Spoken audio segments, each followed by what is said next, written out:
Yes, I'm Batman. I'm Batman. I'm Batman, Alfred. I'm Batman. I am Batman! I'm Batman. I'm Batman. Greetings, Bat Family. Welcome back to Holy BatCast, brought to you by Real Fans for Real Movies. Please visit our website, holybatcast.com. It's where you're going to find episodes of this show, videos, links, all stuff like that. You can find us all over social media as well, on Twitter, Instagram, Facebook, and YouTube. Just search for Holy BatCast and you will find us. And if you're a big fan of the show, would like to help support the show, we're on Patreon. You can go to patreon.com/holybatcast. And as always, the hugest of thanks for everybody who has taken that time and out of their lives to do that for us. We can't thank you guys enough. We're also a proud part of the Real Fans Podcast Network, so if you want to sample some of the other shows on that network, you can check those out at rf4rm.com. And as always, I'm your host, Andy DiGenova, and if you'd like to follow me on Instagram or on Twitter, it's just my name, Andy DiGenova. Now, this episode, we are going to be talking about the new DC Universe streaming service, a little bit about the new trailer for Teen Titans Go to the Movies. We're going to review an episode of Batman the Animated Series and wrap it up with your emails in the Wayne Manor mailbox. Fortunately, I don't have to do this by myself. I've got a couple partners in crime. First of all, you know him well, the big lovable teddy bear, Mr. Jamie Drewley. Hey, Jamie. I am so looking forward to a podcast episode where I'm not fighting with somebody for 3 hours. It's a nice change of pace, but you don't know. Maybe we want to fight about Teen Titans Go. We could take a dark turn. Who knows? We'll see what happens. I might want to scream at you about it. You don't know. You might. Anyway, if you guys are wondering where Brendan Lowe is this week, surprise, he's actually here. Crikey! Oh my God. Brendan, we're so glad that you were able to break away from your very busy Australian lifestyle to join us on the episode. Oh, mate, it's been crazy. I don't know what I've enjoyed more the last month or so, listening to the episodes or finding out the reasons why I couldn't be on them. Yeah, well, you've been a very busy person. You've had a run of luck, if you will. Yeah. But actually, my wife said it's one of her favorite parts of her week now is finding out the reasons why I couldn't be on the new Holy BatCast. Oh, well, everyone's going to be really disappointed with this one because you're actually here. Right? Exactly. Yeah. Well, we're glad you're here. Fantastic. We're able to break away, and then we'll see what happens next week. Yeah, I can't wait. I was going to say, I've never looked forward to not being on a show so much. Same with us. We've never looked forward to you not being on our show so much. You asshole. Anyway, we have a wide sampling of things to talk about this week. Lots going on. So the first thing I guess we should talk about is that we got a full trailer for Teen Titans Go to the Movies. Previously, we had seen a teaser trailer. Now we've got a full one. It's out there. What did you guys think, Brendan? I really liked it. I think I've said before on the show, I've never watched the series. I didn't really like the first teaser. It made me sort of chuckle in parts, but for the most part, it really did nothing for me. I was at the point where I was, after that first teaser, of going I know it's a DC movie, but am I really going to bother going to see this at the cinema? I don't know. This latest trailer, I'm in. I'll totally go and watch this at the theater. It looks like a ton of fun. Again, not knowing the show, I don't come in with any preconceived ideas or expectations, but yeah, I'm there. It sold me. It looks really, really fun and funny and a good, I'm guessing, 90 minutes in the theater. Yeah. Jamie, as the biggest fan of Teen Titans Go on the show, what did you think? I actually just watched an episode before we started recording because my kids insisted that I see it. Man, every time you tell me something like that, I'm like, maybe I don't want kids. Have you seen Booty Scoot? Which is basically their knockoff of Goonies, which is actually, it was pretty funny. I enjoyed it. Anyway, this trailer, I like it. I think it looks good. I think it's going to be more of what you get on the Teen Titans show, but maybe a little bit more focused than what they sometimes are. I like seeing the supporting characters that apparently are showing up in the movie. I cannot tell you enough how much I love the fact that they apparently got Nicolas Cage to voice Superman in this thing. It looks like a good time to me, and I showed my kids the trailer, and I had a hard time getting the phone back from them because they didn't want to quit watching it. So apparently it's appealing to the people they want it to appeal to. All right. And they announced Jimmy Kimmel as Batman this week too. Yeah. Which is going to be interesting. Since they can't have Will Arnett, No. because he moved over to being Slade, so they had to fill that gap and get someone else for Batman. So Jimmy Kimmel is voicing Batman. Mm-hmm. Yep, that's the world we live in. I am significantly less interested in this now. We talked a little bit about this on our Real Fans for Real Movies summer movie preview, because this movie is something of a wild card this summer. It'll be interesting to see how it all goes down. But like Brendan, I was not super impressed with the teaser. I mean, there were a couple things that I thought were kind of funny, but then it was mostly just an extended fart joke, and I was pretty much out. I was like, nah, damn it, this is not what I want to see. This trailer, so much better. So much better. Actually really funny. And here's what I love about this trailer is it is extremely self-aware. They know the criticisms that the show gets, and they're calling them out very explicitly in this trailer. The fact that, in the show, Teen Titans Go, the Teen Titans never do anything heroic, which is something I've been saying. I'm like, yeah, it's the superhero show where they don't even do anything super heroic. I love the fact that Superman calls them out on that in this trailer. So they know what they are. There's a joke in there about like, what are you going to do? Annoy me with your waffles? And I have a memory of flipping the channels and seeing them screaming about waffles and it giving me an immediate headache and having to change the channel. And so it's like a funny gag about throwing the waffles, and it cuts to Cyborg like dropping a waffle and kicking it off. So which is it's the biggest laugh I got out of the trailer, by the way. It's so aware of what its fans like, but then what its detractors don't like. And it seems to be playing to both sides, which I actually really appreciate. It is very Lego Batman-y in that it's extremely self-aware. It's not afraid to take digs at itself, which I love. I always love it when a movie or whatever, a company or whatever, when they do that. Well, they don't take themselves too seriously. Obviously, Teen Titans Go does not take anything seriously, but I like that the things that they're making fun of are legit, and it's, they're making fun of themselves, which I appreciate. The opening with Alfred getting his own solo movie is pretty hysterical as well. Yeah, and they use Batman the Animated Series. Yeah, right? And in the world we live in, it's not far off, right? I mean, remember once upon a time when Sony said they were going to make an Aunt May movie? Yep, that wasn't that long ago. It was only a couple of years ago, so an Alfred movie is actually not too big of a stretch. I could see it happening, but it was pretty hilarious there. And the fact of the Michael Caine impression for the Alfred voice too. Mm-hmm, right. and I love that the whole thing is making fun of the current pop culture landscape of every single superhero you can imagine is getting a movie.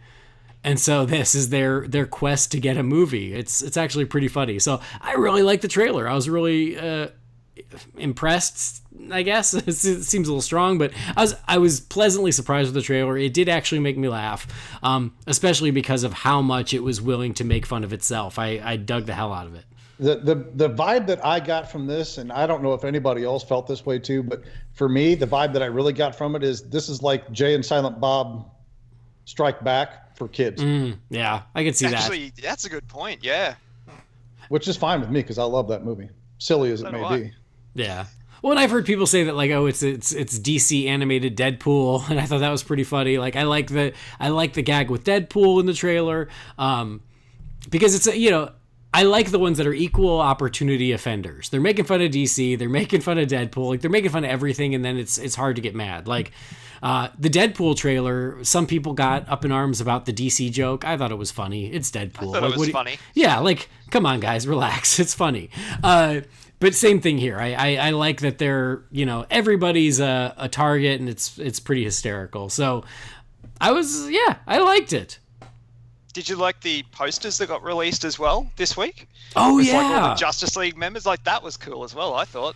Yeah, I really like those. So yeah, they did like 5 different posters, and they were at essentially like a red carpet premiere, and so they had not quite the full Justice League member, but sort of like the final third of like a shoulder, and just so you can tell who they are, and one of the Teen Titans behind just them. Enough to not have to pay for likeness rights. Exactly. But no, I thought that was pretty awesome. So the marketing is pretty great right now. Like they know what they are, they're embracing it, they're having fun with it, and so I'm with it. I like it. I can't wait. Still not the Robin movie I'm waiting for, but still something I will go see and probably have a good time with.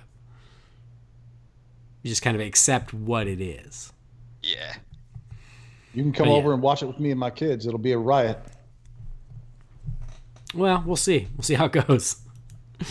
But yeah, it actually got me a lot more excited about the movie because it made me laugh, and there weren't really any jokes that made me go, ugh. So it was pretty funny. So I'm down. Truthfully, the best laugh I've gotten out of this film so far was the "They Can't Save the World at All" poster. Oh yeah. So yeah, we'll see. It'll be very interesting. Again, in our summer movie preview, there's a lot of talk of like how big is this thing going to be? How big is the audience really? I'll be very curious to see, because for me, like one of the drawbacks is just the style of animation, because it looks cheap, and so it doesn't look theatrical, and so I don't know if that's a barrier for anyone. It does look like a made-for-TV thing. Yeah, it still looks just like the show. And so I don't know if, like if you're going to pay to see this in a theater, you want it to look like a movie, and right now it doesn't really. So that's the only thing negative I can say about it. Of course, the style is the style, but I don't know. It just to me, it's like, oh, it looks exactly like the show. Are people gonna still want to pay more for something they essentially get at home? Ask the makers of the Simpsons and South Park movies. They'll probably have the answer. Well, the Simpsons movie, the animation was vastly improved. It did look a little bit better, yeah. Vastly improved. South Park, some of it was, yeah. But yeah, that's always the question. Because didn't My Little Pony just release a movie, and it didn't do anything because it looked just like the show? I swear that happened. Anybody even still? I mean, my kids have never been into My Little Pony. I wonder the relevance there. I know it's a thing with, it's got a big following, that show, but... Well, the Drooly kids do not dictate the tastes of all of the children in the world. Hence the reason I asked. I didn't say they definitely were not. I mean, I think My Little Pony is still a big deal, but the movie kind of just came and went, and... I mean, I didn't see it, but it looked to me just like, oh, it just looks like the show. So I wonder if it's the same thing, but I also think that it wasn't promoted as much, whereas I feel like Teen Titans Go, they're promoting it a little stronger. I honestly don't know if that My Little Pony movie got a theatrical release over here. I'm actually curious to see if Teen Titans Go to the movies. Well, I hope to God it does. Yeah, that's right. You have a completely different perspective if something isn't released theatrically there. You're completely out of the loop. So, anyway, it'll be interesting. But it's the only DC movie we're getting this summer, so we're gonna have to take it. We've gone from Wonder Woman to Teen Titans Go. What is going on in the world? What is happening, guys? But fortunately, there's plenty of DC content elsewhere. We're not in any sort of drought when it comes to DC content. There's 18 DC shows on TV right now, and if that isn't enough, there are more coming. So much so that I can't even keep up with them all. So I was actually excited that Black Lightning and Legends of Tomorrow had their season finales, because I'm like, oh good, that just freed up 2 hours of my week. It's that much. There's just so much. Anyway, but get ready to make more time, because there's more coming, and it's all coming via the streaming service. So we knew the streaming service was coming. Obviously, there was the announcement of Young Justice season 3 / Young Justice Outsiders. There was the announcement of the Titans live action show. So those were the things that we knew were coming to this streaming service. But that was the last we heard. We've seen some photos from Titans. We've seen some character designs from Young Justice, but it's about it. And for a few months now, people have been like, well, when are we going to find out more? And then this past week, with no sort of no fanfare or no warning, just all of a sudden, DC dropped some info about the streaming service. And so now we know it is called DC Universe. Seems like kind of a no-brainer name. Yep. Makes sense. That's the name that's on their comics right now, too. I noticed that. Yeah, it's interesting. They're embracing the DC Universe name. And so not only did they announce, DC Universe, it's coming. It's it's our big streaming service, and they said something really very PR like, where it's a first of its kind immersive digital experience designed just for DC fans. Okay. Right. Thanks PR. But we also got news of 2 additional shows in addition to the ones we knew about. So we knew about Young Justice, we knew about Titans, but it turns out we're getting another animated show, Harley Quinn, and we're getting another live action show, Swamp Thing, that's being developed by James Wan. We got logos for all 4 shows, as well as a logo for DC Universe, and it's pretty standard. It's just DC Universe in big block letters. But we got logos for all of them. We got the official announcement, but still not a ton of detail all around. I have a feeling more detail will come our way, maybe sometime in July, maybe? Probably. July Hopefully. seems like a good time to share things like this. But anyway, this came out of nowhere. Very exciting stuff for us to geek out about. Jamie, thoughts on DC Universe? I about lost my crap when they said the thing about the Swamp Thing show. And I lost it even more so when I found out James Wan was kind of at the helm of it. I mean, I don't know how much he's going to be involved, like if he's going to direct an episode or any episodes, or just serving as some kind of an executive producer on it. But any which way you look at it, I'm intrigued by it.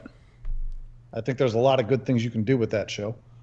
The Harley Quinn thing, it seems to me I knew about that. I don't know why that seems familiar to me, because they announced that a little while ago. That Did they? It's going to have like an Adult Swim kind of a theme to it, I think I heard. Yeah, that was a while ago though. I can't remember if it was even maybe this time. Maybe it was around Comic-Con time. I can't remember. But they did mention that last year that they were working on an animated series for the streaming service. Yeah, maybe I must have missed that then. I don't know if I heard it was specifically for the streaming service. That was the one part I was not clear on. Because I thought I heard they had an animated series in November. Anyway, it's not that important. But anyway, I kind of knew about that. And then we knew about the Metropolis show that was going to involve Lois Lane and Lex Luthor, but of course no Superman, because, Gotham screw us all, right? But apparently that's been put on the back burner to be, I forget the word they used for it now, basically redeveloped. Redeveloped, thank you. Yeah. So they're kind of going to bring that back later on differently than what they originally planned on doing or something. I don't know, but which is fine, because of anything that they've announced for this streaming service, that's by far the one I had the least care about. I still probably would have watched it, but Krypton is a show without Superman. Then I'm done with that 4 or 5 episodes in. I can't even watch it anymore. So I haven't even gotten around to Krypton, so I wasn't really counting down the days to Metropolis. So well, if you're I'm watching fine with Krypton it. for Brainiac, you get one shot of him like at the end of the first episode, and I'm pretty sure I watched through episode 5. I have not seen him again. So I think they figured out they were in trouble with the marketing or the buzz on that show, so they dropped that picture of him and put him in that trailer, and he's apparently not happening until the end of the season. So anyway, don't want to talk about Krypton because that show is not good to me. A lot of people like it. More power to you. It ain't for me. It's like Gotham for me. I have no interest. I still don't believe Young Justice season 3 is coming because I haven't seen the trailer yet. So just so we're clear on that matter. Yeah, this logo is just to fool you.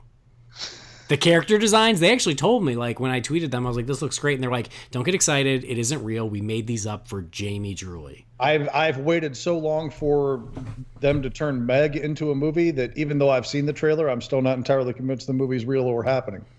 Yeah, that's a fake trailer too. Actually, I wouldn't be all of surprised. Hollywood has gotten together and had a meeting, and they're like, "How can we disappoint Jamie?" I've only waited 18 years for it now. So I mean, what the hell? they're on it. It's good. Well, if you follow Jamie, they've been disappointing him since about last December, really. Oh. What was last December? What I missed there? Oh, What was no, what we're was not last talking December? about that. No, we're not talking about that. So yeah, I'm intrigued by it. I just want to know how much it's going to cost me. Yeah, what that's else a is great coming with it? question. Well, yeah, it's a great question. Is like how much is it going to cost, and what old content is going to be available? You know, what live action series, what movies, what old animated series, what else are they going to fill this out with, and then how much you're going to ask me to pay for it. So I'll be very curious about that. They have plenty of things to put on there. You know, you've got your Lois and Clarks and your Smallville and the 1990 Flash series, and you've got Birds of Prey, and you've got the old 50s Superman show, and you've got Batman 66, and you've got Wonder Woman from the 70s. You've got a lot of stuff, and that's not even talking animation, Super Friends and Batman the Animated Does Warner Series. Brothers own the distribution rights for the old Superman and old Wonder Woman shows? The old Wonder Woman, yes. Yeah, they do. Because that's who releases them on DVD and Blu-ray. I assume Superman as well, because I think that on the Blu-ray it was from WB. So they've got the rights to all that stuff, and I don't see any reason not to put it all on the streaming service, because then So was Batman 66 the only thing they didn't have the rights to then? Pretty much. for the longest time. Interesting. So if they have all that stuff plus this new stuff, then like it's the only streaming service I need. Yeah, pretty much. Bye Netflix and Hulu. I'm good. Throw us the DC animated movies, throw Batman the animated series, the Justice League, Superman animated series, along with all the shows you mentioned. I mean, there's, hundreds of days worth of content right there. Yeah, exactly. Static Shock could be on there as well. Right. Yeah, all the DC animated movies, all the live action movies, the Chris Reeve Superman movies, how about the Kathy Lee Crosby Wonder Woman TV movie? I can finally watch Jonah Hex. Yeah, don't do that. I own it, but it was free, and I still paid too much. They could put the Liz Hurley Wonder Woman on there. Oh, hold up! What? There's a Liz Hurley Wonder Woman? No, yeah. She wasn't Wonder Woman. Who was it that played Wonder Woman in that? Adrienne Palicki. That's the one. the pilot thing. Yeah. Yeah, she who I actually really like her, but she is extremely bad luck for TV shows. Yeah. Because she was also in the Aquaman pilot that failed. She was good in Agents of S.H.I.E.L.D. when I was still watching that. That show's still on? I said when I was watching it.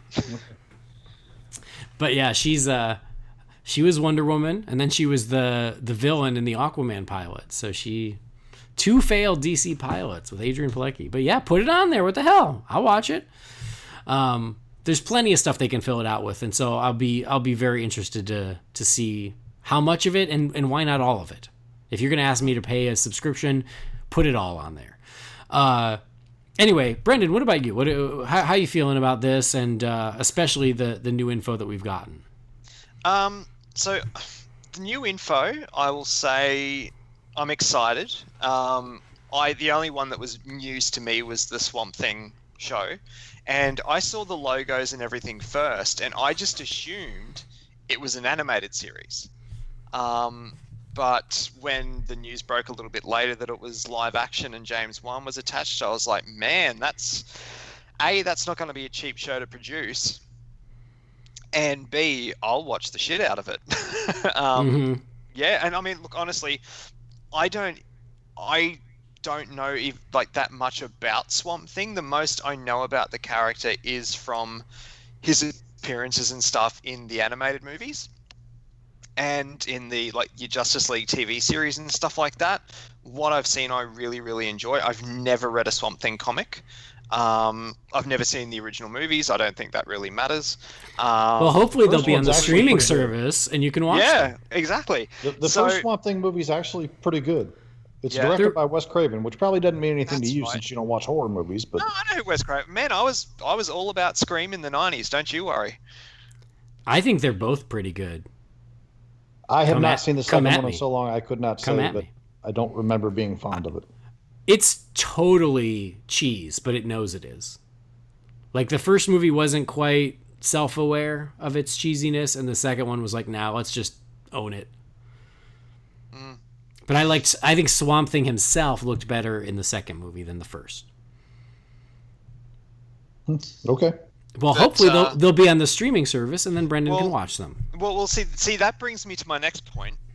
With this whole streaming thing, I'm very cautiously optimistic because previously, with streaming services, how many years have you guys had Netflix? How long has it been at least 10, like streaming about 10.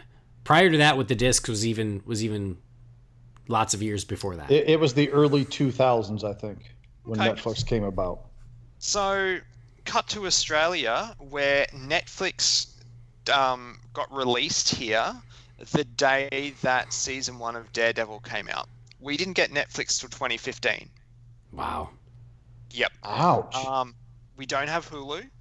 I don't know if we have Amazon Prime. I've never looked into it, but I don't think maybe we do. I'm not sure. Anyway, point being, they tend to forget that there are countries outside of America and like Canada and everything who love this stuff. Which is owned by Warner Brothers, the Cartoon Network streaming service that came out a year or so ago. They had all the old classic, like Boomerang shows, Mm-hmm. like your old Hanna-Barbera. I can't access that. So I'm very cautiously optimistic that it will be released globally. I even tweeted when the official announcement. I was like, just remember that you have fans all over the world, and please release this globally, because I will be very, very pissed off if I have to resort to finding these shows by alternative means. Let me put it that way. If I'm fully prepared to pay for them, and I will pay through the arse for this service because I will watch it like crazy. I just really hope they give me the opportunity. I've got my money. I'm happy to spend it. Let me. Or I tell you what, if it gets released and it's not available in Australia, there will be a lighted up segment on the Nightlight like you have never heard before. But aside from that, I can't wait to see the content. I just want to be able to access it. Yeah, no, I hear you. I, of course, completely forgot about that, but I think I did see your tweet to them being like, hey, don't forget about us in our imaginary continent. So I don't know how I missed the Harley Quinn thing whenever that did come out. So I thought that was a new announcement, but I think it was really smart of them to hold back Swamp Thing. So that way when they made this announcement, they had something else to add to it to get additional attention and something to get people excited about. And I think that that was a really smart move because I'm super excited. I was already all in based on Young Justice and Titans. That was enough for me. I was ready to give them my money. And so now to hear about Harley Quinn and Swamp Thing, I'm like, this is amazing. Like Jamie, the one thing that I wasn't excited about was Metropolis. So the fact that that's gone back into development hell, great. Who cares? I don't need it. I'm fine. These all sound much better and more exciting to me. Of course, I'm a huge James Wan fan anyway, and so to hear that he's been assisting with this is super exciting. I think he's amazing. I love the fact that in addition to Aquaman, he's getting his fingers into other parts of the DC universe. I think that's great. That bodes well for Aquaman. It bodes well for his relationship with WB, and it bodes well for what he might do in the future. So I think that's awesome. And he's got a hell of a track record, not only directing, but producing a lot of stuff. And he actually tweeted out about this once the announcement happened. He said, been developing this vegetarian hero for a while now with a great team. Happy to finally share. Expect mood, mystery, gothic romance, and swamp monsters. And somebody tweeted back at him, said, any horror elements? And he said, damn straight, more horror than anything. Nice. So that is awesome. My guess is he might direct the pilot and then serve as an executive producer moving forward. That would be awesome. Kind of like what Sam Raimi did with Ash vs. Evil Dead. Sam Raimi directed the pilot and then continued to oversee. I think Wan will probably do the same. But if you think about the empires that Wan has created with Insidious, with The Conjuring, with all the Conjuring spin-offs, while at the same time making his own movies, is pretty amazing. And so I love that he is part of the DC family, and I love that he's working on Swamp Thing, because if anything could use his touch, this is a perfect one to do it. So I think that's amazing. And then Harley Quinn, I think it's smart to do an animated series based on her. She's continues to be incredibly hot, and meaning pop culturally significant, but also attractive. We knew what you meant. But it's just smart to do that. And apparently they are trying to get Margot Robbie to voice Harley for it. Oh, really? Yeah. Awesome. I hadn't heard that. That is the word. They didn't say that she had agreed to it, but that is the goal, is to get her to voice Harley for the show. I got no objection there. Yeah, which is great. Makes sense. Little continuity. And also then a good draw card as well, I think, for people to pay for the streaming. Well, it adds exactly. It adds an air of legitimacy to this show of like, oh, well, it's the Harley from the movies. Don't worry. Well, that's what I was going to just suggest, is if they're getting her to voice it, might they not want to tie that in by like making this like a prequel series to Suicide Squad? Like show out, more fleshed out detail, how she joined with Joker, show what they did to the dead Robin, just stuff like that. Because I mean, if they said they're going to aim more toward the adultish kind of themes, then you could certainly play in that sandbox using those elements. Yeah, it'll be very interesting to see how much they choose to tie or not tie it to the film continuity. But if they're trying to get her voice, then that leads me to believe that they do want it to be that version. So yeah, I think that I do expect trailers for Titans and Young Justice for Comic-Con. I don't know how far along Harley and Swamp Thing are, that whether or not they could give us those trailers too, but I think that come Comic-Con, we will get a launch date, a price point, and trailers for at least Titans and Young Justice. That's my guess, which will be amazing. So they're just kind of prepping the field now, being like, here's what's coming, here's what it's called, start thinking about it, so that way they can hit us with the more detailed content in a couple months. Like they're deep into filming Titans too, aren't they? Yes. Yeah. In fact, I'd be surprised if they aren't all about done with it. I think they're getting close. They're going to do more than. I don't imagine they'll do more than 10 to 13 episodes of the show, and they've been filming for some time now, I think. Yeah, I think they're doing 13. I think the original order is 13 episodes. Hopefully Metropolis will go away and they'll realize that the fans just give us a Tyler Hoechlin Superman TV series. Yeah, there's so many other options other than Metropolis. But hey, you're right. That could be how they redevelop Metropolis, is actually include Superman. And just because Tyler Hoechlin on his few appearances on Supergirl, I don't know if you guys agree or not, I thought he's been fantastic. Oh, I said after his first episode showing up, give him his own series tomorrow. Oh God, yeah, I would watch the hell out of it. He was great. I agree. Yeah, I like him. And then also James Olsen's Guardian should have his own show. Sit your ass down in the corner for that. Have you noticed how they've kind of completely forgotten about him when you watch the episodes? Every once in a while he'll pop up and it'll be like, oh, look, it's Jimmy. Or, did I say James Gordon? No, you said James Olsen. Okay, I said, okay, for some reason. So, but yeah, like, oh, look, it's Jimmy Olsen. He's still on the show. They don't know what to do with him. No.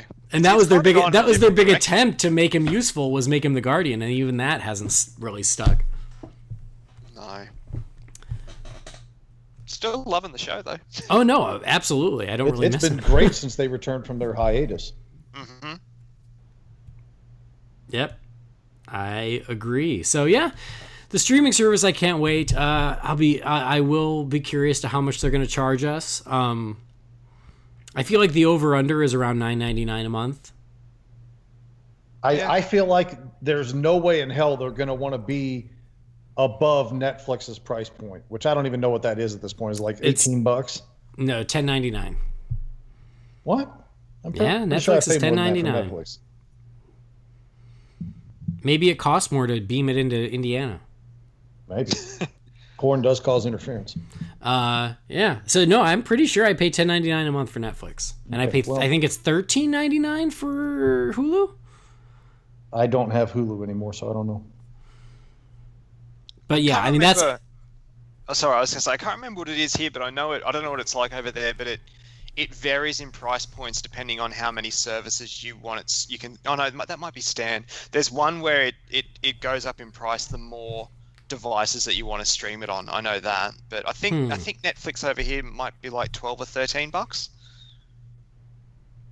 a month. And I don't know how close your dollars are to our dollars. My Netflix is $13.99 a month. It could be around about this, given the exchange rate, it's probably about the same. But yeah, it's around, from memory, about $13, $14 here. So that's probably about $10 US. Yeah, mine is $13.99 a month, but I have the 4-screen and the Ultra HD plans. The one with the 2 screens and the regular HD is $10.99. But also remember too that our content over here, we don't get half the content on Netflix that you guys have either. That makes sense. Yeah, I think we're still on the $10.99 plan, so. Well, it'll be. I agree with you. I do think it's asking a lot to price it more than Netflix. Exactly. That seems like a lot to me because this is very niche. I wondered when they announced this if it was going to be more of a WB streaming service than a DC one, but because they're going all in on DC and DC only, it's very specialized. So I don't think you can ask for more than $10 a month. I'd love it to be like $6 or $7 a month, because I think Boomerang is their other one. I think that's $5 a month. I was really hoping this would be that $5 a month. They're not making new content for that though. Yeah, I know. Well, I mean, what if they do it kind of like in a tiered thing? Like if you just want to get the original content that we're producing, for Titans, Swamp Thing, Harley, if you want these shows here, $5.99 a month. If you want to add, the animation package where it has all the TV series, Batman the Animated Series, Superman, Super Friends. Throw the damn Super Friends in there too. I mean, just throw it all in there. That's $10.99 a month. If you want to throw all the DC movies in there, $12.99 a month. Something like that. You know what I'm saying? Just tier it and give people the selection to choose what they'd like to do. Right. They should put me in charge of this shit. What the hell am I doing? But sometimes it's just easier to charge everyone the same thing because people will pay it. That's probably true too. That's the thing. At the end of the day, no matter what they ask, we're going to pay it. Yeah. Just don't tell them we said that. Yeah. Well, I mean, you'll have a lot of the ding dong stuff, like the Cobra Kai show. I'm very interested in that show. I'm not paying for another streaming service to watch that one show. So until that thing becomes available for me to watch for free, and yes, I know I can get it for free and cancel it and then, go back for season 2 or whatever, I'm not playing that game. I'm just letting them know right up front, I don't want to pay for one show, so I'm not going to do it. So you'll have a lot of people that get it. They'll watch Titans, they'll watch Swamp Thing, and then they'll cancel it. So, maybe they will do that thing where it's just, straight $10 and you get everything we have to offer. Yeah. Yeah, same thing with Cobra Kai. I really want to see it, but I'm not signing up for another streaming service. I don't want to see it that bad. Right. I was really hoping that was going to branch out and get a contract with Netflix or Amazon to go over and above this YouTube Red thing. But like YouTube Red, I didn't even know what YouTube Red was until that thing came along, and I don't know of a single other thing they have on there. So no, I'm good. Well, that's exactly it. Is I would literally be getting it for one show, and that is just not worth it. So I'm sure there are other ways to watch it. Probably, but I don't want to be that guy either. So. Yep. Same. Sometimes you don't have a choice. Yeah. Well, I mean, you're an island full of criminals. We expect it from you. Shut up. Well, anyway, we're not going to pay just for Cobra Kai, but we will pay whatever they ask for Titans and Swamp Thing and Harley Quinn and Young Justice. It's going to be awesome. Wait a second. Wasn't Karate Kid a DC comic? Shit, put that on the streaming service. Now you got my cash. Was it? Pretty sure. Maybe they own the rights to the Karate Kid animated show. Put that on there. For literally nobody that wants to watch that. Someone must. I'd watch it. Do you remember watching that show as a kid? Nope. Holy shit, was it bad. I remember renting a video of it once. I'll never forget back when we had a shortage of superhero content and I would take whatever I can get. I remember going to Blockbuster Video and talking my stepdad into letting me rent the live-action Spider-Man 70s show. Oh. And I was so excited because he actually did. Usually he'd be like, no, Andy, we're not getting that. We're getting something good. But for whatever reason, he was feeling generous. He let me rent that. And I was so excited. And we get home that night and we watch a regular movie and then he falls asleep. And I'm like, okay, now I'm going to watch Spider-Man. I'm so excited. And I put it in and it was an animated episode of Spider-Man because someone who worked at Blockbuster put the wrong tape behind the wrong box. And so I ended up with a Spider-Man cartoon instead of the glorious live-action incarnation of the character starring Nicholas Hammond. And I was so mad because I was excited as hell. It was a crappy cartoon from the 60s. Hey, fun fact, one of those Spider-Man things, I don't remember if it was the movie or the TV show, because I think there was like a 2-hour pilot that they aired as a movie, and then there was like a TV series that was very short-lived for that Spider-Man thing, if I have my timeline correct. One of those debuted on my birthday when I was like 3 or 4 years old, and I remember seeing the commercial and losing my crap. I was like, Mom, Spider-Man's on my birthday. Yeah. That was when you still liked Spider-Man? That was before I hated Spider-Man, yes. Yeah, sad times. And why the hell hasn't that been released officially by now? You know, like in this... It's not on DVD or anything? Not that I'm aware of. I mean, God, they've got the Red Brown Captain America stuff on DVD at least. I know, and I own them, damn it. So do I. So if they said, which is why I think if they had released Spider-Man, I would own that too. But I don't think they ever have. Must be tied up in rights somewhere. Could be. But I do have Kathy Lee Crosby as Wonder Woman on DVD. Boom. And someday we're gonna review it for this show, and no one will listen. It'll be amazing. Anyway, hopefully it'll be on the streaming service. So we will find out more about the streaming service. Right now, I'm super excited. I can't wait to get, I guess not my digital hands on this thing because it's all in space. But I can't wait for this thing to start. They were saying Q4 of 2018, so I think that would be somewhere between October and December, just in time for Christmas. I have great news for you. Yeah? The Amazing Spider-Man featuring Nicholas Hammond is on Amazon. On VHS, and the prices start at $230. And there you go. Unless you want Spider-Man Chinese Web featuring Nicholas Hammond, that's only $66. But here's the thing. I would pay $200 for that VHS tape, and I'd get a VHS tape of a cartoon. Of a cartoon. See, well, there you have it. I thought you were going to say it was on like Amazon Prime, and I'd be like, ooh, I know what I'm watching tonight. Guess not. Anyway, DC streaming service, there's going to be tons of stuff to watch. I'm super excited. I love that I really thought, 2 original series was going to be enough, but the fact that they've got 4 is really awesome. I think it's going to drive a lot of people to subscribe to this, and it's going to be great. DC Universe will be our one-stop shop for all DC, and hopefully they will need some sort of after show for Titans or something, and they can hire the 3 of us to do it. It'll be great. Could be a bit hard for me, but I'll make it work. Well, WB's got the money. They'll move you out here. Cool. Be fine. Pay for your visa. Yeah, it'll be great. All good. Anyway, one of the things that might end up on that streaming service is Batman the Animated Series. That feels like a no-brainer, which is maybe bad news for Amazon because that's the one place you can get it now is Amazon Prime.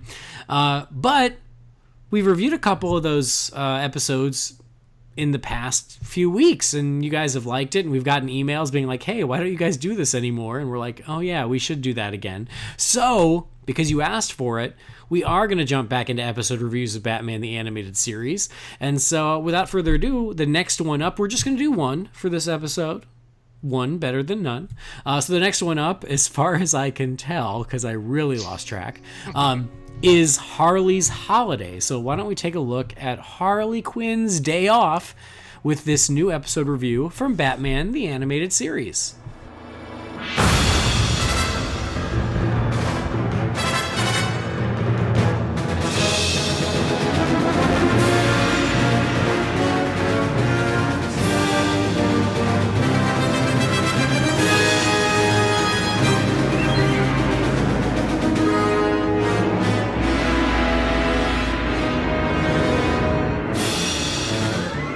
So yeah, to figure out which episode was next, I looked at the list, and a lot of them weren't jumping out at me, and so I had to go back and look at the descriptions of all the previous BatCasts. Oh, wow. To try and figure out when we did this last. And guess when we did this last. By the way, we're recording this episode on Cinco de Mayo, May 5th, 2018. Guess when the last time we reviewed officially episodes of Batman the Animated Series, not counting the Mr. Freeze ones we did because of Sub-Zero. I already told you. Well, I know. I think I already told you. I think I read didn't you say it was like July or something? It was July 2nd of last year. Wow. Slackers, so the bunch of you. Almost a year. 10 months since we did these. So well, let's be fair and let's be frank. It's not like Can I still be Andy? Short on things to talk about in that time. That's true. Very true. Not all of it did we want to talk about, mind you, but that's another story. Right. Yeah. So it's been 10 months. So those who've been like, hey, what happened to that? Valid point. I've got no rebuttal to that.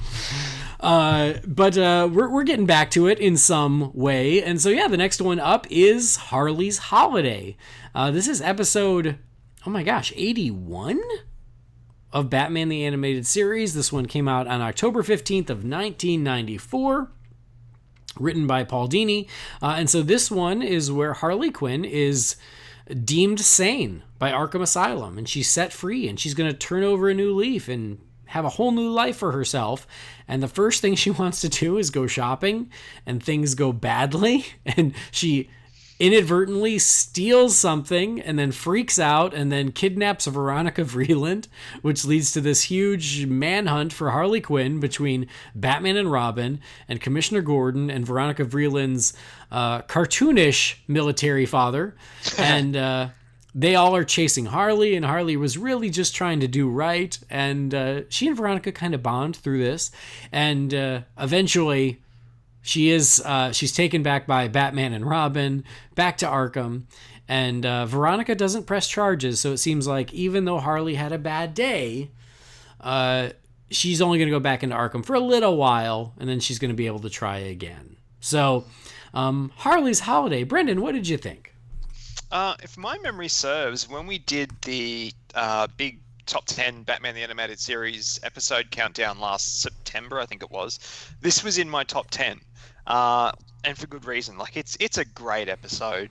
When I was rewatching it last night for today, Jess was sort of around, and then she sat down on the couch next to me, maybe 10 or so minutes in, and even she was just like, "Man, this is a really good episode. Like I enjoy this one. I love it because it's such a comedy of errors." I mean, you said that she accidentally stole something. She hadn't even really stolen anything yet. She hadn't even left the store. Yeah. Like it was, it's in everything she tries to do to make it better in the way that she knows how to make it better.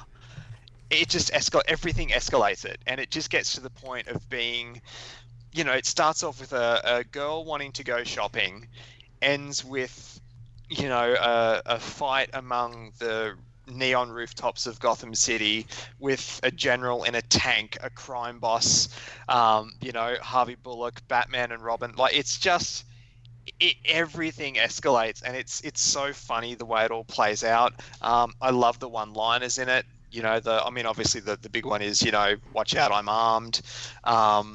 Even the Jonathan Crane cameo, like he's, you know, like bless you child or something like that. Like everything is enjoyable, funny, but without being stupid, if for lack of a better term. But it also has its moments too, like where Harley is in the changing room and Bruce is trying to sort of reason with her, and the way she bursts out of the door, that look on her face, like she's just broken because she feels like the whole world is against her and she just wants to do the right thing. And I mean, it's a Paul Dini episode, so there's never a bad one. What's your old analogy, Andy? It's like Sex and Pizza. Like, even if it's bad, it's good. And for me, that's Dini's writing, period. But especially when it comes to the animated series, like there isn't a bad one. They're all good, and this is a fantastic one. I love the ending too, where you get your Poison Ivy cameo. She doesn't speak, but you get your Poison Ivy cameo. The way Harley's like, you know, what are you looking at? Like it's just a perfect end to a perfect episode. Really, I love it. All right, Jamie, what about you?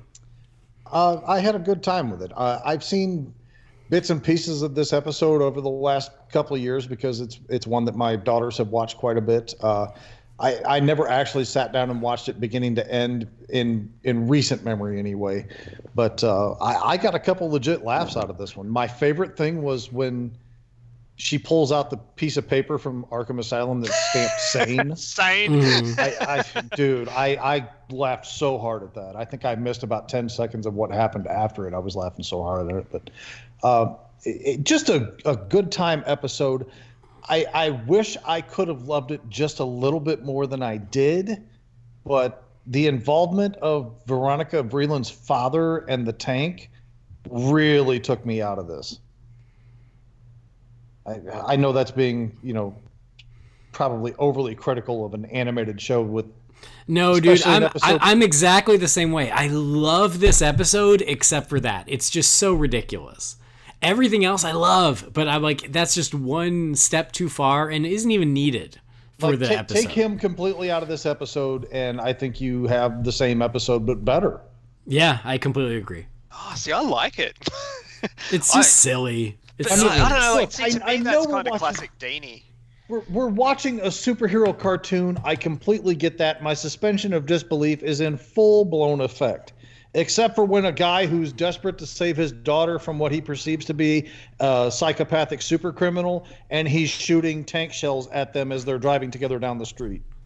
I'm sorry, that does not function in my head at all. He just seemed like a military version of Yosemite Sam. It was just too much.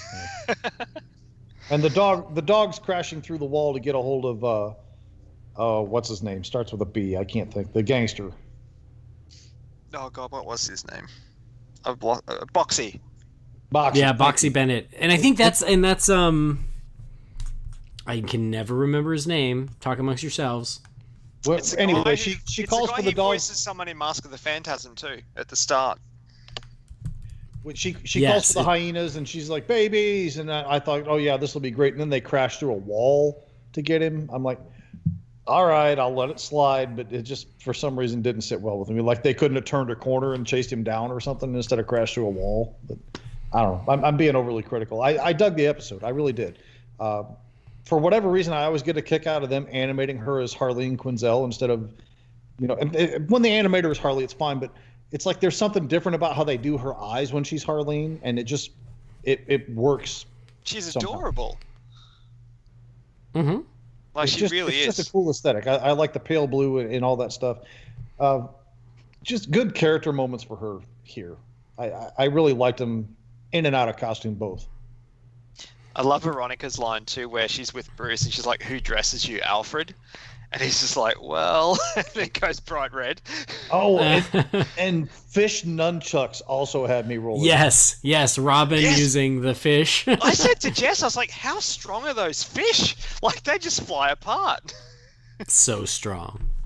I don't know how weak your fish are in Australia, but here our fish don't fly apart when you slap somebody with them. Okay.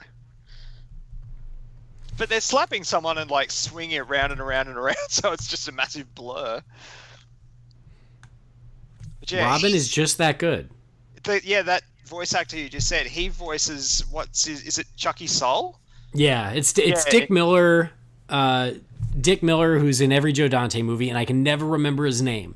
But yes, Dick Miller. Gremlins 2, Small Soldiers. Is that the old yes, guy that's always giving the exposition? Yes, it is. Okay. I never remember his name either. I know, because every time I mention him, you go, isn't that the guy who always gives the exposition? Well, I mean, that's what he's contractually obligated to be in every Joe Dante movie so he can give the exposition of what's going on. I swear to you. Well, in the Joe Dante movie, The Hole, he's a pizza delivery man, and he doesn't say almost anything. Okay. So Joe Dante was like, get off my back, Jamie Drewley. He's just going to deliver a pizza this time. Everybody pays attention to me. What can I tell you? And why does the world revolve around Jamie Drewley? I'm a hell of a guy. What can I tell you?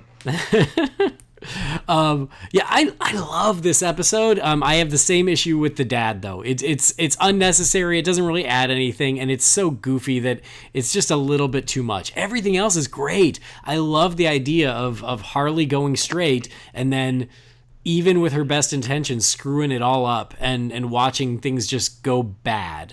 I love that. I love that Batman and Robin are actually on her side and trying to help her.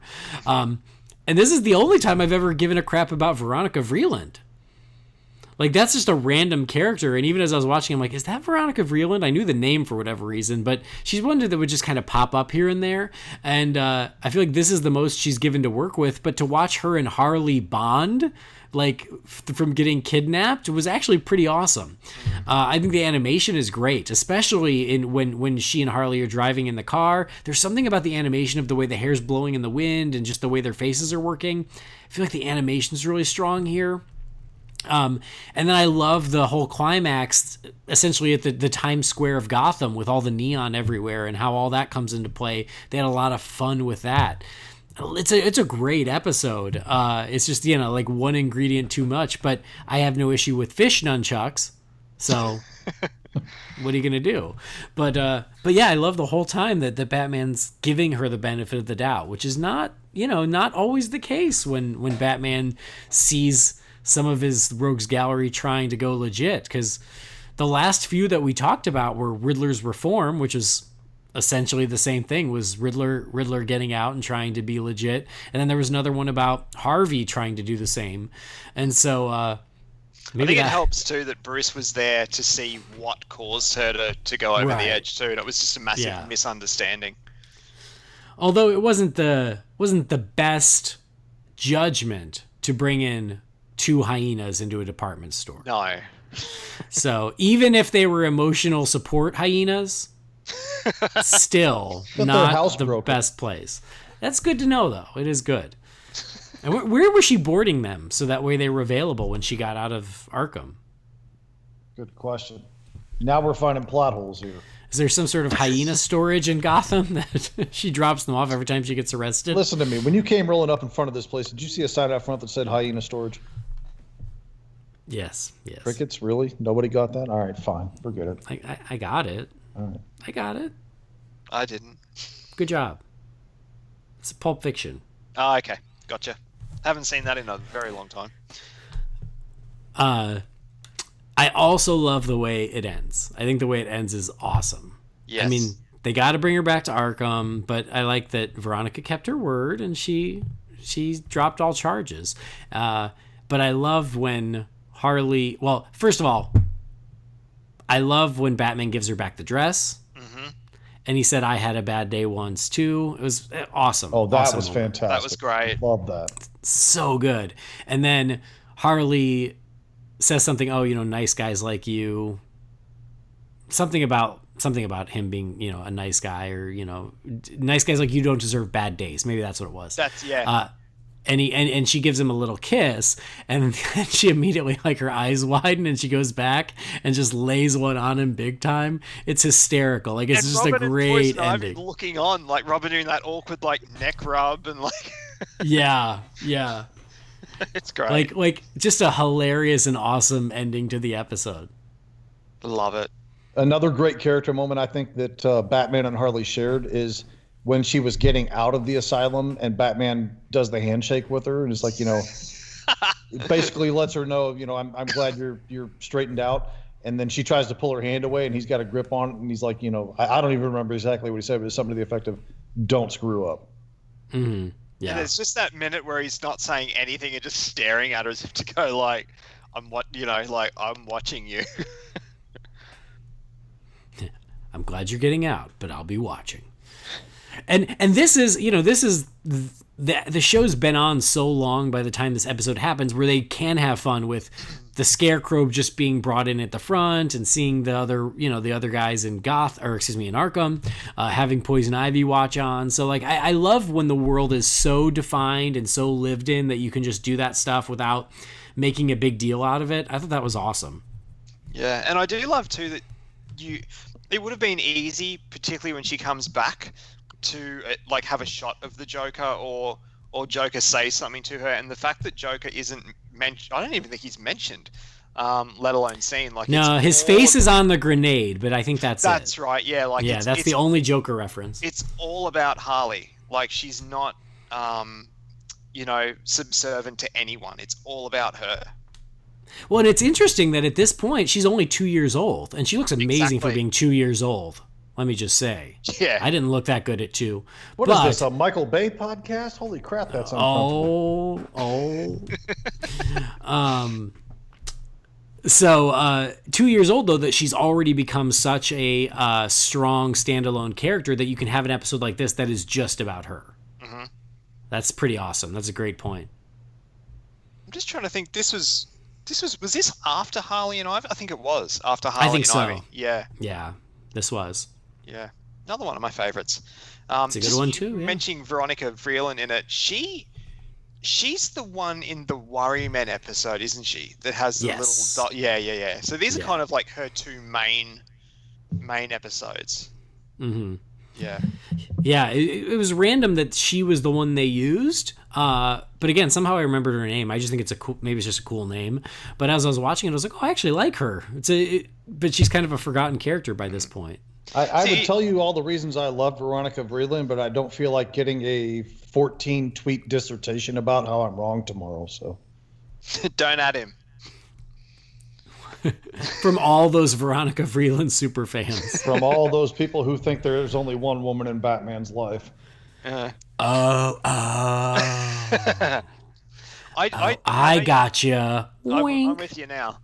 I like, you guys said you didn't like the tank thing, but like, I did like the whole, when he rocks up in the tank and she's like, Daddy! And Harley's like, Daddy? And then she says something about, that's my father. And Harley's like, no, that's your father in a tank. Like that, mm-hmm. That makes me laugh. I like it. That line was decent enough, but I'd rather it not been in there simply because that whole sequence was, or that portion of that sequence, I should say, was, I don't know, it irked me. I just couldn't handle it. There were quite a few things that did actually make me laugh, which is always a great sign too. So Harley's Holiday, let's give our closing thoughts and letter grades. Brendan, you said this is in your top 10, so that's pretty good. Look, there's nothing else really I can say. I enjoy it from beginning to end. I really like this episode. It's in my top 10 for a reason. It's Dini, man. Like, I love the Dini episodes, and this one's up there. So for me, it's a solid A. Nice, Jamie. Way more good going for it than just a little bit of bad that irked me, but that bad was just bad enough. It's got to score just a tiny little bit lower than I would like to have given this episode. But all that said, it was a lot of fun. I enjoyed it. I can see why my kids have watched it as many times as they have. For me, it was an A-. Nice. Same. I love it. The tank thing, but I love it anyway. It's a great episode. It's an A-. It's an awesome episode, especially if you're a Harley fan. This one's so good. So highly recommended. Go watch it. And so the next episode that we'll do after this one is called Lockup. So we'll look forward to discussing that next February. Just in time for my birthday. Yep, mark your calendars now. You've got 10 months to enjoy that next episode. Hopefully... That is a good episode, actually. Well, just keep you in suspense. Hopefully, we will get to it much quicker than we got to this one, but we'll see. No promises. You never know. Anyway, Harley's Holiday, we loved it. 2 A minuses and A. It's a great episode. Always fun to look back at Batman the animated series. I can talk. And we do have to keep doing them because someday we've got to move on to Justice League or Justice League Unlimited or Batman Beyond or Young Justice. Someday we've got to do those things before I die. So we got to keep up on this. I can't wait to get to the Batman. Oh, the Batman too, yeah. Because I still feel that show gets forgotten a lot and not given as much credit as it deserves because it's great. It does get somewhat forgotten in this day and age. It was hard for it to stand out under the shadow of Batman the Animated Series. But it has its fans and it's definitely worth seeing. It's worth checking out. Check it out, it's great. Yeah. Still we talked about it on the Halloween episode. Still love that Dracula movie. Yeah, we talked about the Dracula movie. We talked about the Solomon Grundy episode. So we're good. We're done. You had the voice actor on as well. Yes, and we had Reno Romano on. We're doing our part, darn it. All right. Well, enough of that. Let's see what you folks out there have to say as we crack open the Wayne Manor mailbox. Got emails ready to read. Tell us, guys, do you bleed? Bat hangers won't get you far. Go for a drive, chicks dig the car. It's cool, but does it come in black? Mail's getting full, so empty your sack. All right. That catchy little rap came from listener Chris Knowles, but he also put K Dizzle, so I don't know which one he prefers. Let's go with K Dizzle. That's like a rap alias for Christopher Nolan. Oh my God, Christopher Nolan raps Chris for Knowles. us? Oh, I wonder. Anyway, Chris, thank you. And that is the final entry into the Wayne Manor mailbox contest. The final one for the contest. We have one more that isn't eligible that we'll play for you next time. I wonder who that could be. Some clown from down under sent us one, but we'll play that one next time. And on the next one, we will finally choose a winner. Again, thank you for your patience. And K Dizzle, thanks for rapping for us. We appreciate it. Anyway, now let's get to these actual emails. This one here comes from Jesse Willis. It says, "Hey, Holy BatCast family. What if J.J. Abrams' Superman Flyby movie was made starring Ashton Kutcher as Superman, Scarlett Johansson as Lois Lane, Johnny Depp as Lex Luthor, Shia LaBeouf as Jimmy Olsen, and Anthony Hopkins as Jor-El? Happy 80th birthday to one of my favorite superheroes of all time, Superman." Jesse Willis. Jesse, thank you so much for the message. Thoughts, Brendan? What do you think about if Superman Flyby had happened? The only appealing thing about that cast is Anthony Hopkins. I don't know. I mean, we obviously wouldn't have gotten Superman Returns, which a lot of people would say is a good thing. I don't dislike that movie as much as other people do. I don't think it's a bad movie. I just think it's a really bad missed opportunity for what could have been a great franchise starter. Yeah, I don't know. Like, the only thing that I'm interested in Superman Flyby is if Cavill had have gotten the role and what he would have done with it back then. But it's one of those things too with all these what ifs. I like Man of Steel. I like Henry Cavill as Superman, so I'm glad that we got what we did because it led to what we've ended up with. As far as the actor and his portrayal goes, and yeah, that's kind of all I have to say about it. I'm not that interested in seeing it. Then again, Scarlett Johansson as Lois Lane. Anyone I guess would have been better than Old Love, who was cast in Superman Returns, because she. What was it? Kate Bosworth. Bosworth. Yeah, she wasn't great, but that would have been a lateral move, actually. Yeah.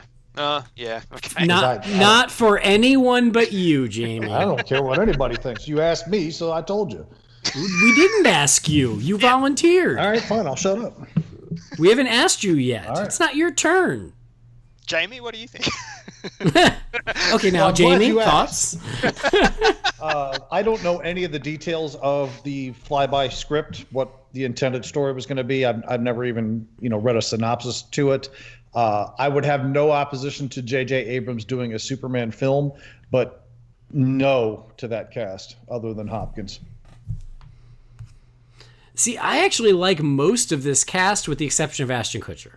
And I don't dislike Ashton Kutcher. I just don't want him. I just don't think he's Superman. But Scarlett Johansson is Lois Lane, Johnny Depp is Lex Luthor, Shia LaBeouf, circa 2004, and Anthony Hopkins as Jor-El. All those I think could have worked. Actually, Shia, yeah, you got a point there. Shia, yes, Back then, over 10 years ago, yes, but not now, obviously. So I think the cast overall could have been solid, not Kutcher. But if you've ever read the Flyby script from J.J. Abrams, it is garbage. Oh, really? Oh, it's terrible. You don't want to see that movie. All right. It's so bad. I've read it. It's horrible. Lex Luthor's from Krypton, and the movie ends with him revealing that he's Kryptonian and he flies around, and it's so stupid. Oh wow, that yeah. And he's not even like LexCorp Lex Luthor. He's like an FBI secret agent investigating Superman, and then it turns out he's actually from Krypton. It's so stupid. Oh my Lord, I can only imagine the firebombing that would have taken. And Krypton wasn't destroyed in J.J. Abrams' Superman movie either. It's still up there. Weird. Which makes no sense. So yes, I would say I'm glad it didn't get made, knowing what I know of the story. I think some of these cast members could have been good, but I'm definitely more happy with Man of Steel. Superman Returns might, I don't know. So Flyby got passed on in favor of Superman Returns. Am I correct in getting that time? Well, I think it's more Flyby died on the vine, and then Superman was back up for grabs, and then Bryan Singer came in and pitched his, which was Superman Returns, and then that's the one that moved forward. Got it. So I don't think they didn't pick one over the other. Was Flyby the one that Mick G was going to direct? Yeah. Yeah, because wasn't a big part of that the reason why it got shut down too is because it was like Superman Returns was going to film in Australia and Mick G doesn't fly, ironically. I think so. I remember hearing that once. Yeah. Yeah. So if they were going to use the Abrams script, I'm glad it didn't get made. I like McG, but I still wouldn't have liked that concept for the movie. Yeah, it's pretty dumb. All right, well, moving on. This one comes from Braden McCoy. It says, hey guys, quick question. Whatever happened to the Batman the Animated Series episode reviews? I have no idea. I kid you not. It says, I realize you sporadically reviewed them, but do you think there's any chance you could review the remaining episodes a bit more often? I ask this because the last two episodes you reviewed, not counting the Mr. Freeze episodes, were at the beginning of July. Okay, confirmed. It was July. Thanks, Braden. Last year, I very much enjoy when you talk about the animated series. More regular reviews seem fitting, seeing as the entire series will be released on Blu-ray later this year. Also, Jamie hasn't seen every episode, unless that's changed. Thanks for the amazing podcast. Hope you have a bat-tastic week. Braden, ask and ye shall receive. No, I still haven't seen them all either. Well, thank goodness we'll force you to here. How funny. Anyway, next message here is from Robert J. Bird. It says, up, and away. Hey, guys. Love the podcast. There's only one thing wrong with the podcast, and that is not enough Superman. Maybe a new... I thought it was going to be not enough animated series reviews. Oh, that would have been even better. It says, maybe a new name like Holy Krypton. Well, looks like someone needs some help, so I got to go up, and away. All right. Thanks, Robert. Well, we did dedicate some time to Superman a couple episodes ago, and I don't want to make any promises, but Man of Steel's 5 years old. Huh. Holy shit, it is too. And we didn't do anything about it on Holy BatCast. So, no, we try to pay some love to Superman when possible. We love Superman, but it is Holy BatCast after all. Because for everyone who says you need more Superman, if we were to do a Superman episode, there's someone who'll go, hey, you're Holy BatCast. You can't win because of the internet. That does How seem to dare be the you case. give this, hours of entertainment for free? It's ridiculous. Anyway, we'll do our best. Next message here, Michael Fricker. It says, paging Mr. Grayson. It says, Andy, you are Nightwing. The radio drama on Everyone Loves the Drake is great. I only heard the first episode so far, but your voice as Dick Grayson is perfect. Keep up the good work, Michael Fricker. So I guess that's as good a time as any to plug the great work that Rob Myers did over at Everyone Loves the Drake. He did a radio drama for A Lonely Place of Living, and he was kind enough to let me play Dick Grayson / Nightwing.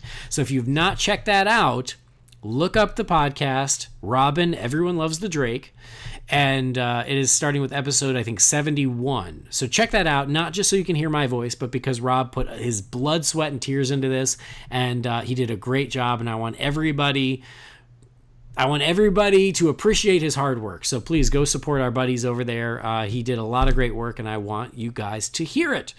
I have listened to the first episode, and I applaud everything that was done here. The production value is excellent on that show, but that sequence of Tim dealing with the drones at the beginning with beautiful live playing underneath it damn near choked me up driving around in the car.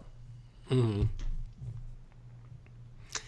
I haven't heard it yet, but I do want to check it out. But I have to be honest, just the thought of listening to it gives me anxiety, because Andy, you'd be the same, and I guess Jamie too, I know the amount of effort it would take to do something like that, and more power to him. Hey, I couldn't do it. Just the thought of it makes me feel anxious, and crazy. It comes off as a passion project. It really comes off as a passion project. It's very well done. I'd highly recommend it. Yeah, he worked really hard on it, and it shows. It's awesome. Yeah, I'll definitely check it out. And I finally get to live my lifelong dream of playing Dick Grayson. Did you record in costume? I can neither confirm nor deny. All right, one last one here. This comes from Condor Zalander. It says, greetings, Andy and Jamie and guest. Hey, that's you, Brendan. Hey! It says, I hope all is well. Do you think that both Nicolas Cage and Courtney Love would have been great as Scarecrow and Harley Quinn in Batman Unchained, which was, of course, the scrapped fifth Batman Joel Schumacher movie? Thoughts, Brendan? Since you were the biggest Schumacher Batman fan I know. Nick Cage. Look, I'm a fan of Batman Forever. Let's be clear. I don't like Batman and Robin. They're the same thing. Doesn't matter.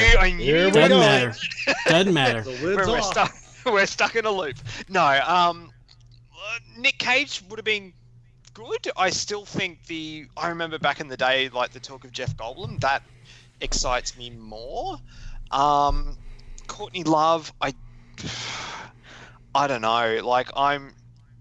Because I think one of the other rumors was potentially Madonna or something for that role. Yeah. Neither of them excite me. Wasn't Courtney Love? Did you said Courtney Love, didn't you? Yeah. Yeah. Okay. For some reason, I had Courtney Cox in my brain when you said it. I don't know why. She'd be better. I like Courtney Cox a lot. Yeah, she'd be better, to be honest. Nick Cage maybe. Courtney Love, does nothing for me. Nothing at all. Jamie, what about you? I would rather Nick Cage play Harley Quinn than Courtney Love. He'd probably do it too.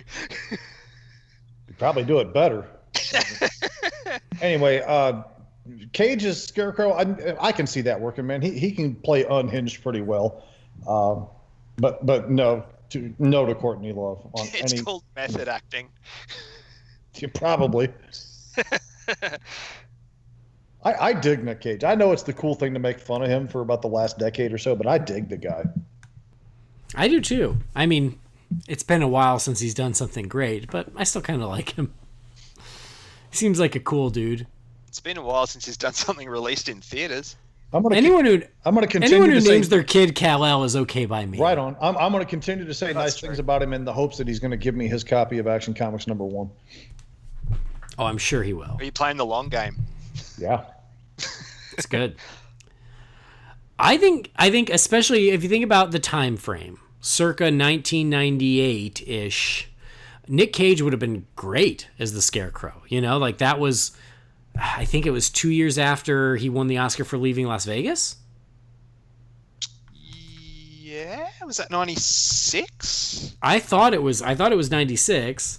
And it would have been a year 95. after. It would have 95. been a year after sort of the one. A year after Con Air. The 1-2 punch of Con Air and Face Off. Yeah. So, but it was right after Face Off, Con Air, and even The Rock. Actually, and given how they cast the villains back then, that would have been something probably Warner Brothers would have been all over, because they were always looking for the hot big name at the time. Yeah, and exactly, circa 1997, 98, he was a big deal. He was riding high on these movies. So, and I do think he's talented. You know, he's picked some really bad movies the last couple of years to pay for his islands, but that doesn't mean he's not talented. And I think that, again, at that time, he could have been great as the Scarecrow. There were other names thrown around. I don't know how real any of them were, but I think he could have been good. Courtney Love. So this was one that I have seen thrown about, and I remember going, God, like, that is so bizarre. That would have been terrible. And our friend Kevin Vincent, I remember saying that to him, and he said, he goes, you're right, but think about this. Think about the late 90s. Remember, she was nominated for an Oscar in the late 90s for The People versus Larry Flint. That doesn't mean she deserved it. Well, be that as it may. I've seen that movie. She did not deserve it. But if you think about the late 90s, she was in The People versus Larry Flint and Man in the Moon, and she was actually a pretty credible actress for a couple years there because of those movies. So again, if you think about it within the context of the time, it actually isn't that crazy. She still not would have been my choice, but when I think about it that way, I'm like, that's actually a valid point. She certainly had talent. She showed it then. I don't know what the hell she's done since then, but I do think that they wouldn't have been the worst choices back then, but fortunately the movie never happened, so it doesn't really matter. So would they have been the choices I had gone with? Not necessarily, but again, if you think about it, who they might have been looking at in 1997, 98, I see why these names were the ones that came up. Makes sense. So yeah, interesting. Anyway, that is it for the Wayne Manor mailbox. If you've got a message for us, please send that to Holy BatCast at rf4rm.com. Any thoughts, questions, whatever. We're happy to always hear from you guys. Thank you for everybody who does that. Also, thank you to everybody who has left us an iTunes review. It is the quickest and easiest thing you can do to help support the show. It takes but a minute of your time, but it helps get the word out about the show. So thank you to everybody who's done that. We're at 246 iTunes reviews, which is amazing. You guys rule. And so the most recent one we got here, it says, love it. It says, I've been listening to podcasts for years, but only recently started looking for a Batman podcast. Out of all I've heard, this is the one I subscribe to. Listening to Andy and Jamie disagree over something is reminiscent of Siskel and Ebert. Keep up the good work, Justin Anderson. Justin, thank you so much. And Jamie, we're Siskel and Ebert. How fun is that? You know what the biggest difference is? We don't seem to be getting paid for this. Well, maybe someday. Yeah. Well, DC streaming service, we're waiting for your call. It's fun to do nonetheless. I'll keep doing it until you tell me I can't. All right. Well, just keep minding your P's and Q's, and we'll see how it goes. Well, you didn't fire me over the Infinity War debacle, so I imagine I'm okay for today. Well, no, that was mostly fun, especially because I didn't have to be in the midst of it or, in the middle of it. I just kind of got to step back and watch most of it. There were literally moments in that show where I was like, is everybody else still here? Or is it just me and him? Yeah. Oh, I can't wait to listen. Well, that was fun. Anyway, guys, thank you so much, as always, for joining us for the show. Brendan, always good to have you back. Mate, thank you. It's always a pleasure to be here. And like I said, I can't wait to see why I'm not when I'm not. He's pretending like these aren't true stories, which is adorable. Well, it just makes it... I mean, look, I did have to... rearrange the kangaroo sack race that I'm in later today to make this happen this morning, but look, I'm here. So down there they call those Joey hops. And we thank you for it, Brendan. Look, you're entirely welcome. Where can the folks find you if they'd like to? You can follow me on Twitter at Loey007. You can check out my podcast, The Nightlight, at thenightlight.podbean.com. There was a new episode that went up last week after a almost 3-month unplanned hiatus. As you guys know, life is the biggest enemy of any podcaster, and for Steve and I, it took a little while, but we got there. It actually took a national public holiday for us to be able to sit down and record together, but we got there. So new episode out, and follow us on Twitter as well, at NightlightPod. Sweet. Jamie, what about you? You can find me rolling around Twitter at BatRaider3960, and you can also find me rolling around in the various Real Fans groups on Facebook. Cool. I already told you guys where to find me, so please just rewind to the beginning. Listen to that. Anyway, thank you for downloading the show. Please do subscribe to the show wherever you get your podcasts, and also please leave us a review where you get your podcasts. We can't thank you enough, but most importantly, as Michael Keaton's Batman says, tell all your friends about me.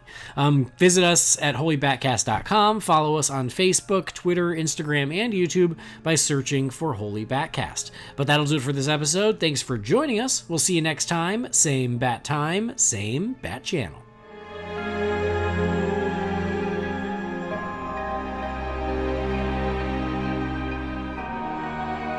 This show is a proud part of the Real Fans Podcast Network. You can sample all the shows that are part of the network at rf4rm.com. Those shows include Real Fans for Real Movies, the original show that looks back at films past and present. There's also Holy BatCast, all about Batman and the DC Universe. There's Disorder, every Disney film that looks back at every Disney animated feature in order. There's Taking the Bullet that looks at bad movies so you don't have to watch them. There's Please Rewind, the RF4RM retro show that looks back at older movies. And finally, there's Grim Grinning Hosts, a salute to all pop culture, but mostly theme parks. Again, you can check out all these shows at rf4rm.com or search for them by name wherever you get your podcasts.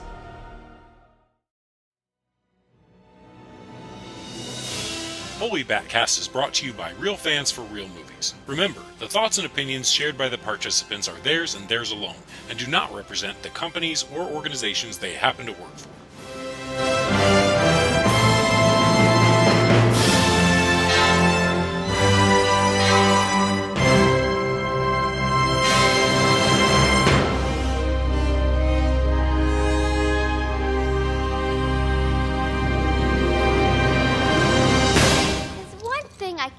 No.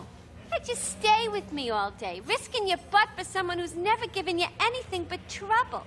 I know what it's like to try and rebuild a life. I had a bad day too, once. Nice guys like you shouldn't have bad days.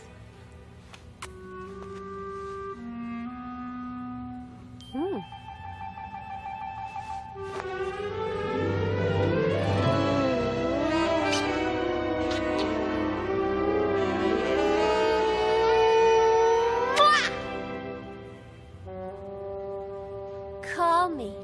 Don't press your luck.